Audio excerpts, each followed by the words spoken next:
जितने एनआरओज पीटीआई की हुकूमत ने दी हैं माजी में किसी हुकूमत ने नहीं दी। पीटीआई की हुकूमत में बीआरटी के लिए एनआरओ, बिलियन ट्रीज के लिए एनआरओ, फॉरेन फंडिंग केस के लिए एनआरओ और यहाँ तक कि अब कुलभूषण यादव के लिए एनआरओ। अब पूरे पाकिस्तान में जो करप्शन स्कैंडल पीटीआई के साथ नठी हुई है उन पे कोई इन्वेस्टिगेशन नहीं होता। जिस तरीके से इमरान खान की सिलेक्टेड हुकूमत हर पाकिस्तानी का सेहत और ज़िंदगी के लिए ख़तरा बन चुका है, मुआशी सूरत हाल के लिए ख़तरा बन चुका है। अब सारे पाकिस्तान में जो अपोजिशन जमातें हैं, पाकिस्तान के जो अवाम हैं, हम सारे के सारे एक पेज पे हैं कि हमें इस सिलेक्टेड को निकालना पड़ेगा ताकि जो मुश्किल हालात हमारा आम आदमी, पाकिस्तान के अवाम इस वक्त वो मुश्किल हालात से गुजर रहे हैं, उसमें हम कोई बेहतरी लेकर आए, उनका मुआशी सूरत हाल में कोई बेहतरी लेकर आए, उन तक अवाम तक कुछ रिलीफ पहुंचा दे। ये पाकिस्तान की तारीख में पहली हुकूमत होगा जहां ना सिर्फ आटा में चोरी मगर चीनी में चोरी, ना सिर्फ चीनी में चोरी मगर तेल में चोरी, ना सिर्फ बेसिक कमोडिटीज में खुले आम open in broad daylight robbery हो रहा है, लेकिन जिस तरीके से पूरे पाकिस्तान में जो करप्शन स्कैंडल पीटीआई के साथ नठी हुई है उन पे कोई इन्वेस्टिगेशन नहीं होता।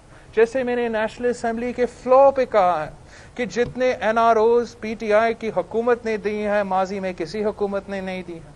पीटीआई की हुकूमत में बीआरटी के लिए एनआरओ, बिलियन ट्रीज के लिए एनआरओ, मालम जब्बा के लिए एनआरओ, फॉरेन फंडिंग केस के लिए एनआरओ, पोस्ट ऑफिस मिनिस्ट्री में करप्शन के लिए एनआरओ और यहाँ तक कि अब कुलभूषण यादव के लिए एनआरओ। हुकूमत को जो प्रोपेगेंडा चल रहा है, जो यू टर्न्स और स्पिन्स चला रहे हैं, इस पे इसका जवाब देना बहुत जरूरी है।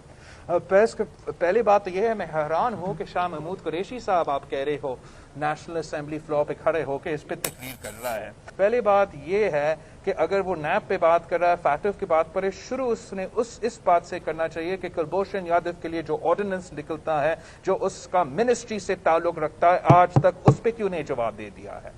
आज तक जो रेमंड डेविस के वाकया पे हीरो बनने निकल रहा था वो कुलभूषण यादव पे खामोश क्यों है? नैब हो या फैटिफ हो या जो भी कानून साजी हो, पाकिस्तान पीपल्स पार्टी हमेशा जमहूरियत और इंसानी हकूक और जुडिशल प्रोसेस पे यकीन रखती है। तो हम ना नैब को सपोर्ट करेंगे ना हम फैटिफ को सपोर्ट करेंगे। इस वक्त सुप्रीम कोर्ट के जजमेंट के मुताबिक नैब का जो कानून है, नैब का जो अदारा है वो काला कानून है, उसमें बेहतरी लियाना का हर पाकिस्तानी का फोकस, हर पार्लियामेंट्री पार्टी का फोकस होना चाहिए। जहां तक इंसानी हकूक और जमहूरियत की बात है, हुकूमत का जो रवैया है कि वो समझते हैं कि फाटिफ का नाम लेके वो अपने आप को जिया उल हक जैसे आमरीत और मुशर्रफ जैसे आमरीत का पावर्स दिलवाएंगे, वो तो पाकिस्तान पीपल्स पार्टी या मुस्लिम लीग नवाज इजाजत नहीं देंगे। तो जितना भी ये सिलेक्टेड सियासतदान या उनके नुमाइंदे मीडिया पे ये स्पिन देने की कोशिश कर रहे हैं, आप इनका झूठ बेनकाब करें, आप उनका झूठ बेनकाब करें। वो आपके हकूक पे हमले कर रहे हैं, सिर्फ मेरे हकूक पे हमले नहीं कर रहे।